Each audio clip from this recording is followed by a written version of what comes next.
Hi అండి, అందరూ బాగున్నారా? అందరూ బాగుందాము. యూట్యూబ్ ద్వారా టచ్లో ఉన్నాను మేము. ఈరోజైతే మటన్ బిర్యానీ నేను జపానీస్ వాళ్ళు చేస్తారే అలా ట్రై చేస్తున్నాను అనమాట. యూట్యూబ్లో చూస్తున్నాను జపానీస్ వాళ్ళు మటన్ బిర్యానీ, చికెన్ బిర్యానీ ఎలా చేస్తున్నారో, వాళ్ళు ఎలా చేస్తున్నారో సేమ్ అలాగే నేను చేస్తున్నాను. ఏం లేదు, మేము వచ్చి మటన్ వేరేగా మసాలాలో వేస్తాం కదా, వాళ్ళు వచ్చి ముందుగానే ఆనియన్ ఫ్రై చేసుకొని మళ్ళీ ఆయిల్లో మటన్ లేకపోతే చికెన్ ఫ్రై చేసుకుంటారన్నమాట. ఇదిగోండి, ముందుగానే నేను ఆనియన్ కూడా ఫ్రై చేసి పెట్టుకున్నా. ఇది అల్లం తెల్లగడ్డ పేస్ట్, అదే జింజర్ గార్లిక్ పేస్ట్ ఫ్రెష్గా ఉండాలి దానికి మాత్రమే. ఇది బాగా ఫ్రై అవ్వాలి, మటన్ లేకపోతే చికెన్ కూడా, ఏది ఉంటే కూడా చాలా ఫ్రైగా ఉండాలన్నమాట.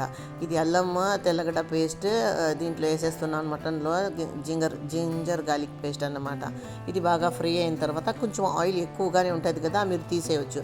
టమాటాలు కూడా ఎక్కువ వేయకుండా, నేను 1 కిలో బిర్యానీ చేస్తున్నాను అనుకోండి, దీంట్లో మీరు 1/2 కిలో టమాటాలు వేయకూడదు, ఇంకా కొంచెం తక్కువే వేయాలన్న, 40 గ్రామ్స్ వేయాలన్నమాట. ఇది మిరప్పొడి వేస్తున్నాను, ఏం లేదు మిరప్పొడి మాత్రమే వేస్తున్నాను, ఒక 2 స్పూన్స్. ఎక్కువ వాళ్ళు కారం తినారన్నమాట. ఇది పుదీనా వేయాలి, కొత్తిమీర వేయకూడదు, ఓన్లీ పుదీనా మాత్రమే వేస్తున్నారు. మళ్ళీ గరం మసాలా కూడా వేస్తున్నాను, నేను మీకు చూపించలేదు, పచ్చిమిరకాయలు వేస్తున్నాను అనమాట. ఇది బాగా ఫ్రై అయిన తర్వాత కుక్కర్లో ఒక 4-5 సీట్లు పెట్టేస్తాం, ఎందుకంటే బాగా మెత్తపడాలి కదా మటన్. చికెన్ ఉంటే అవసరం లేదు, ఒక 2 సీట్లు ఉంటే ఇక్కడ చాలు. దీనికి మాత్రం ఒక 4 సీట్లు కావాలి. నేను పక్కన స్టవ్లో బిర్యానీ కోసం నీళ్ళు ఉడికి పెట్టుకున్నాను. ఈ బియ్యం ఉడికిందా లేదా అని చూసినాను. బియ్యం అయితే హాఫే బాయిల్ అవ్వాలన్నమాట. కొంచెం బియ్యం ఎత్తుకుని పెట్టుకున్నా. మళ్ళీ ఇది అక్ని తయారు చేస్తున్నాను కదా, మటన్ అక్ని. నేను ఈ మటన్ అక్ని వచ్చి దీంట్లో వేసేస్తా. ఆయిల్ ముందుగానే అంతగా ఆయిల్ తీసుకోలేదు, కొంచెం తీసేస్తున్నాను, ఇక్కడ తీసేస్తున్నాను. మళ్ళీ చూస్తున్నాను మటన్ బాగా మెత్తపడిందా లేదా అని చూసిన.